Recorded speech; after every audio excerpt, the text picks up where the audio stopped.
सवाल ये है कि जब हम रोजगार की बात करते हैं तो रेलवे को लेकर लोगों की उम्मीद रहती है कि रोजगार आएंगे।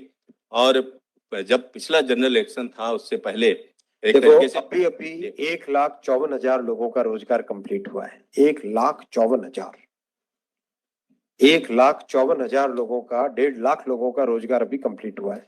एम्प्लॉयमेंट ऑर्डर्स मिल गए, लोगों का रजिस्ट्रेशन हो गया, आगे जॉब में अब उनके ट्रेनिंग के लिए लोग जाने लगे।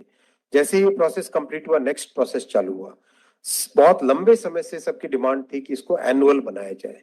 एनुअल इसलिए बनाया जाए, अगर 4-4, 5-5 साल के गैप में आता है तो कई लोगों की एज निकल जाती है उसमें से, राइट।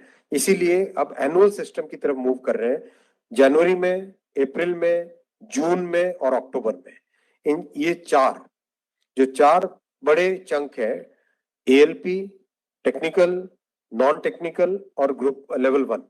ये जो 4 बड़ी कैटेगरीज है, इन 4 बड़ी कैटेगरीज का साल में 4 हिस्से किए गए कि जनवरी में स्टार्ट करें एक जो एएलपी का, दूसरा टेक्निकल स्टार्ट करें अप्रैल में, नॉन टेक्निकल स्टार्ट करें जून में और अक्टूबर में स्टार्ट करें लेवल 1, और ये साइकिल चलती रहे।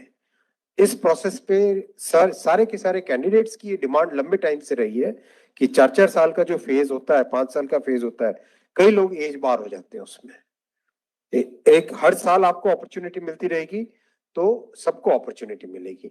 इस थिंकिंग के साथ आगे बढ़े, और इसी थिंकिंग और इसमें भी जितनी रिक्वायरमेंट थी उससे ज्यादा अभी नोटिफाई किया है। 1 साल के हिसाब से जो रिक्वायरमेंट है, 1 साल के हिसाब से, अगर जैसे लोको पायलट का मैटर है, कितने लोग रिटायर होते हैं उससे ज्यादा लिए हैं, राइट। टेक्नीशियन का है तो टेक्नीशियन का जो अप्रैल के आसपास, अप्रैल से पहले निकल आएगा, क्योंकि हम लोग वो मॉडल कोड ऑफ कंडक्ट को भी अवॉइड करना चाहते थे, वरना नॉर्मल प्रोसेस में अप्रैल में निकलता टेक्नीशियन का, पर मॉडल कोड ऑफ कोड को अवॉइड करने के लिए पहले निकाला है।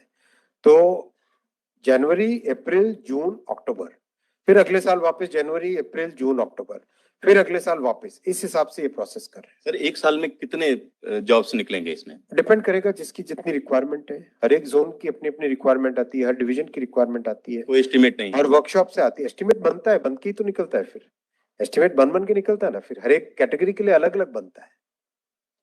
अभी 1.5 लाख लोगों को जॉब दिया। आप सोचिए उस एग्जाम की कॉम्प्लेक्सिटी, 500 से ज्यादा शहर, कितनी शिफ्टें, 1000 से ज्यादा शिफ्टें, 15 लैंग्वेजेस, 1-1 करोड़ लोग एप्लीकेशन। कहीं पे कोई कंप्लेंट आई? 0 कंप्लेंट। कहीं पे कोई पेपर लीक? 0 paper leak.